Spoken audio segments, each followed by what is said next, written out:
என்னடா ரேஷன் கடையில அரிசி பருப்பு எண்ணெய் சக்கரை எல்லாம் போடுறாங்களாம். ரேஷன் கார்டு கூட நான் போய் வாங்கிட்டு வரேன். டேய் நீ இந்த மாதிரி வேலையெல்லாம் செய்ய மாட்டியே. அது இந்த வருஷத்துல இருந்து நான் பொறுப்பா மாட்டேன். அப்பதான் சில காரியங்களை சிறப்பா செய்ய முடியும். அப்படியா? இப்பதான்டா உன்னை என் புள்ளன்னு சொல்லிக்கிறதுக்கு எனக்கு பெருமையா இருக்குது.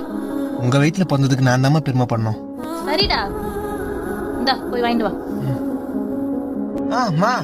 அப்படியே ரேஷன் கடையில பொங்கல்ன்றதுனால 1000 ரூபாவும் தராங்க. நான் அப்படியே அந்த 1000 ரூபாய் வாங்கிட்டு போயிட்டு பொங்கலுக்கு ட்ரெஸ் எடுத்துக்கிட்டுமா? எது சனி முடிச்சவன கூட அப்படி வீட்டுல ஏகப்பட்ட செலவு இருக்குது, பொங்கலுக்கு ட்ரெஸ் எடுத்துக்க போறான். வாங்கிட்டு போறா.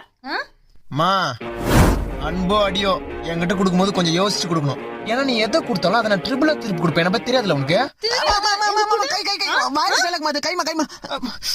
ரேஷன் கார்டு கொடுப்பியா கொடுக்க மாட்டியா நீ? இந்தா இப்படியாவது போ. உங்க அப்பாக்கும் பொறுப்பு இல்ல, உனக்கும் பொறுப்பு இல்ல. குடும்பம்னா குறை இருக்கும் தான், ஆனா நமக்குன்னு இருக்கிறது ஒரே ஒரு குடும்பம் தான். டேய்